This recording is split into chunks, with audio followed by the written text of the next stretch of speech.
Howdy, y'all. I am Adam, Renaissance Nerd. Yesterday, I made my video about how there is now confirmed to be a Babylon 5 reboot. It seems reactions are varied across the internet, including in my own comments section. Some of you are not happy that I am simply reporting on it. If you check my video, if you actually watch the video all the way to the end, my video is simply a warning and asking, why do we need this? Why is it necessary? The first series was pretty damn good if you're still very attached to it, which again I say I am not anymore, which is why I feel I'm in a good place to give a neutral observation, a neutral analysis as we go forward. But all my video did was simply warn you, it's on the CW, we're in 2021, something as beloved as Babylon 5 is under threat, as is everything else, of being wokeified.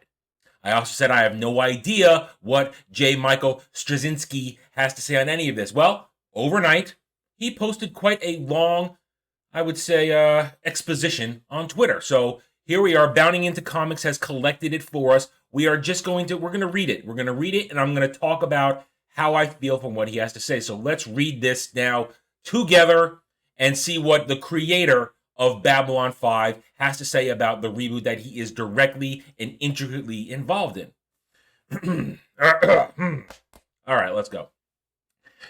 To answer all the questions, yes, it's true. Babylon 5 is in active development as a series for the CW. We have some serious fans over at the network, and they're eager to see this show happen. I'm hip deep into writing the pilot now and will be running the series upon pickup. Okay, so we have it official. JMS is writing it, and he will be showrunning it. He's writing the pilot, which means he'll probably be, and since he's showrunning, he'll probably be writing the majority of the episodes. He says people at CW are big fans of it. What does that mean? I don't know. I would trust a CW executive as far as I could throw them, but JMS seems to have the support. I questioned yesterday, how much latitude will he have? It seems he has support. Let's keep going. The network understands the uniqueness of Babylon 5 and has given me a great deal of latitude with storytelling, as noted in the announcement. This is a reboot from the ground up, rather than a continuation, for several reasons. Heradiclus wrote, "You cannot step in the same river twice, for the river has changed, and you have changed. In the years since B5, I've done a ton of other TV shows and movies, adding an equal number of tools to my toolbox, all of which I can bring to bear on one singular question. If I were creating Babylon 5 today for the first time, knowing what I know as a writer, what would it look like? How would it use the storytelling tools and technological resources available in 2021 that were not on hand then? How can it be used to reflect the world in which we live and the questions which we are asking and confronting every day? Fans regularly point out how prescient the show was and is for our current world. It would be fun to take a shot and looking further down the road." All right, let's unpack those real quick. Let's unpack those. All right, so as I just said, they are giving him latitude, which would mean a good thing. That would be good because that means he's in control. He's going to tell the story he wants to tell. Let's skip over his comment. Let's go right to the meat of these next two tweets. If he was creating it for the first time, what would it look like using technology? Well, we know it'll look better. The original Babylon 5 holds up well, but it doesn't hold up super well. But you kind of ignore it because you're there to watch the characters. You're not there to watch the technology. So we give a pass. People have given a pass to B5 original on its dated CGI because it was the first one doing it. Here's where small red flag in this next statement. How can it be used to reflect the world in which we live and questions we are asking and confronting every day?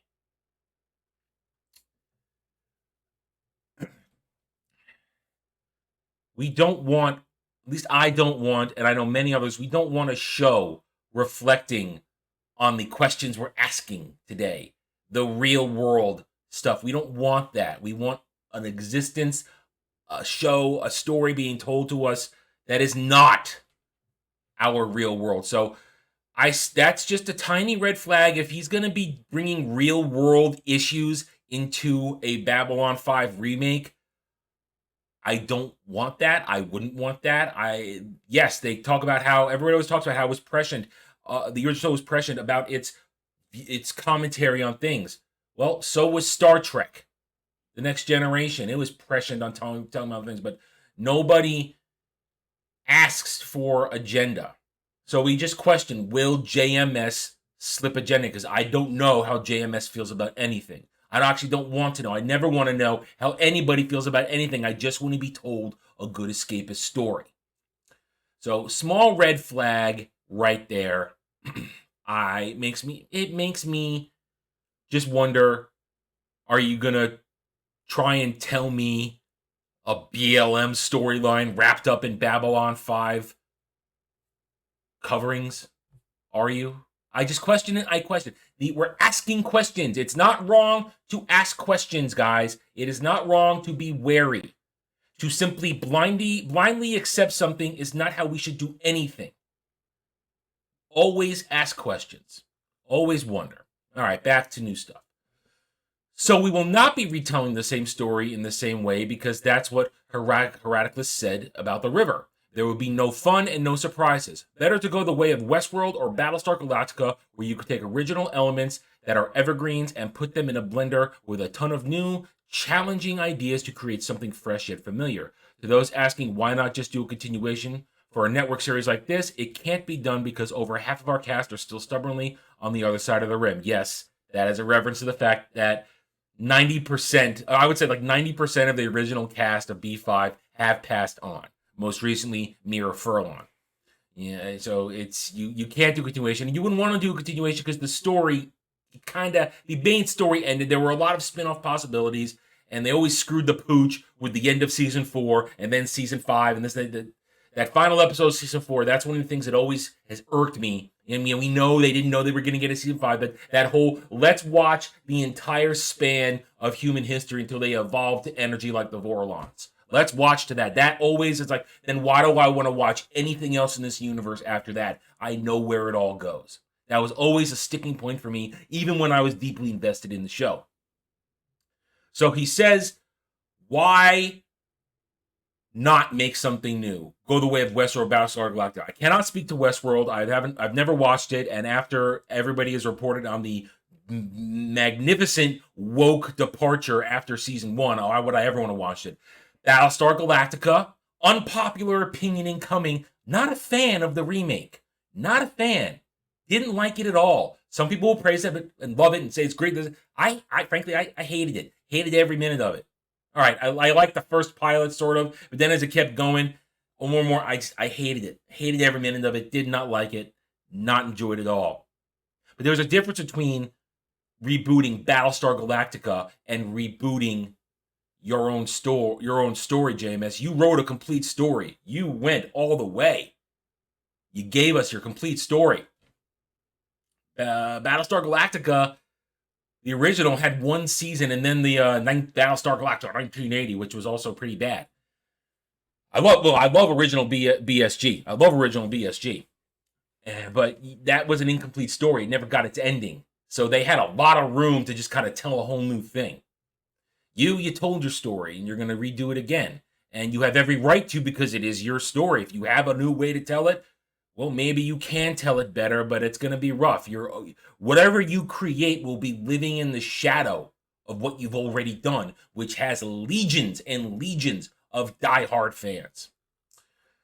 How do you tell a continuing story of our original Londo without the original Veer or Jakar? Or how do you tell Sheridan's story without Delenn? Or the story of B5 without Franklin, Garibaldi, Zack? The original Babylon 5 was ridiculously innovative.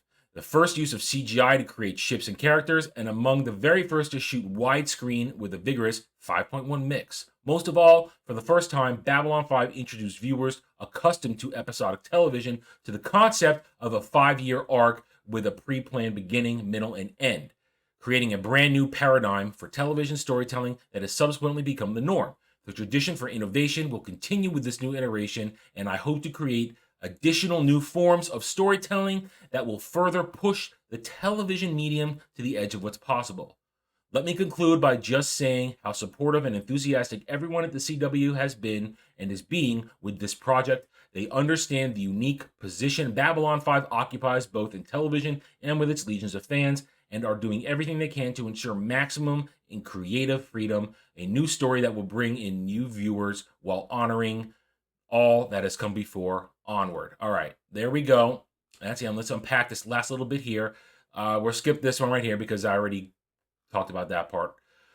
We already talked about how it was a forerunner, and he talks about a 5-year arc. Well, you really had a 4-year arc. That 5th year, yeah, I know it was all part of it, but the 4-year arc, the first 4 seasons, that's the real story. That's the gut of it. Everything after that kind of falls apart, in my opinion. And he wants to create new forms of storytelling that will push further into television medium edge of what's possible. All right, this sounds very positive. All this, they are behind him. They understand giving him maximum creative freedom. All right, so he is. JMS makes a good case here that he is in full control, that he has the backing of the network, that they are not going to stifle him, that he's going to tell a new and engaging story, but it's going to be the same yet different. New version. We're going to tell it a different way, knowing what he knows about this and that. Not limited by being the pioneer of visual technology that he was back then. Not hampered by TNT. We know the troubles with TNT back in the day. Well, my take on this right now, given what we know now, I still say be wary. Always be wary of everything in 2021. We cannot know what's going on in JMS's mind until he puts it down on paper, records it on screen, and gives it to us as something to consume. We will have to wait and see. I didn't judge this in the first video. I didn't judge it as good or bad. I simply said be wary. And I see a couple of small red flags in his statement in terms of modernizing, telling stories of today. And, something that was down here. Where was it? Which one was it? It was additional forms of storytelling. That's kind of, to me, there's only one way to tell the story. You tell the story. You don't need additional forms. You don't need to change things. You either you shown before, you can tell a good story. You know how to structure your story. Why change what already worked in terms of a standard way to give us your ideas, give us your characters, your plots, your this and that? That concerns me. As a storyteller, as a story creator, as a creative, that concerns me.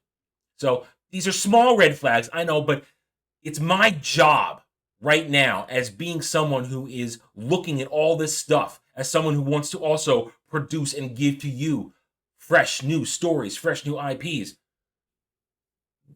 In the end, this is still just another reboot. It's still just another version of a story we've already seen. Why not, JMS, why not create something completely brand new in a sci-fi epic? I'm just asking these questions. Why are you going back to something that is so beloved? Did they offer him a dump truck full of money? Probably. They probably offered him a dump truck full of money. It's a trap! And in the end, it is his right to go back and do this. He is the creator, the original creator of Babylon 5. It is his baby. It is his right to go back and play with it. Whether or not we think it's correct, whether or not we like it, we can't stop him. All we can do is ask the questions. All we can do is be wary of his motivations, of what he will do in today's environment, today's entertainment environment. How will he interpret things? He talks about looking into the future. Well, what kind of future will you look into? Last time you looked at a future of, democracy. What are you going to look at this? How are you going to do that? Ask the questions. It's not wrong to be wary. It is not wrong to be excited. You can be excited for this. You might be excited for this, and that's appropriate. Me, I'm going to be wary. But I'm also in a position of not being so super invested that I can't be impartial.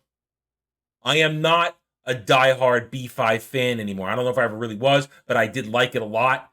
But now, as I've said repeatedly, I'm not super attached to Babylon 5 anymore.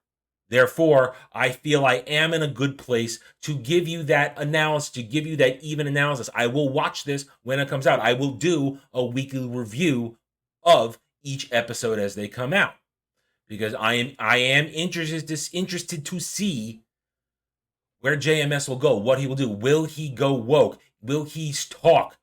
Will he insert present day biases, views, politics into it and code it in Babylon 5 lore to try and make it more palatable, to try and convince you of something? We will see. We will see. Maybe you might call me a hypocrite as someone who is constantly saying F Disney Star Wars, F New Trek, F what they've done to Doctor Who. The original is what matters.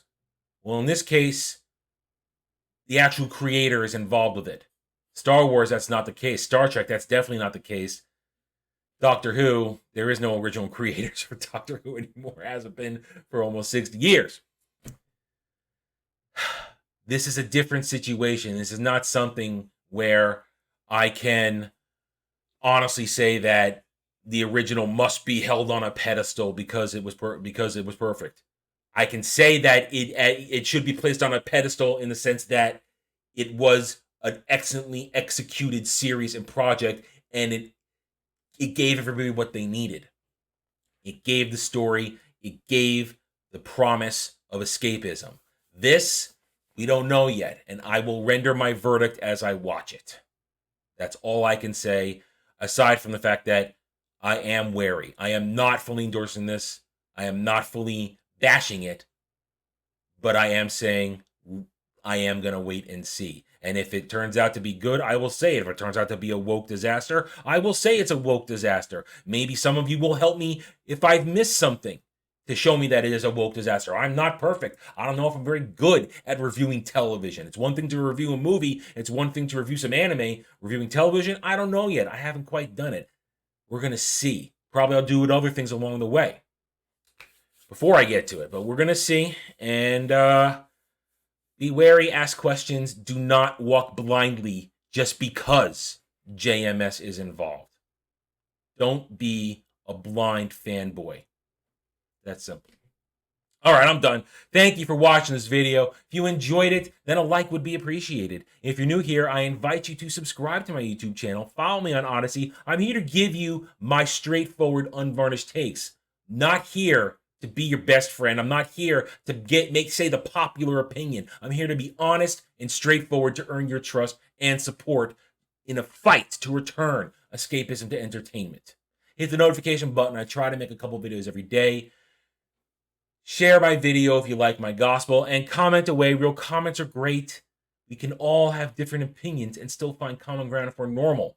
But if you are a deranged fan, if you are an SJW, you get both barrels. I don't care what you think. I will never care what you think. You will not bait me into a pointless argument with you because you are a coward behind a keyboard. You have no power over me. You have no power over anybody if we ignore the trash coming out of your mouth. So thank you again for watching. Take it easy. Thanks for watching, everybody. I don't do Facebook. I will never do Twitter. If you want to reach out to me, just email me. It's purely for this channel. I will not miss your communication. Check me out at the Geeks and Gamers forums under @ROAS. Join me in conversations there, among many others. And I'm now on Odyssey @TheRenaissanceNerd. Follow me there as well. Help us keep fighting to return escapism to entertainment. Thank you again for watching. See you next time.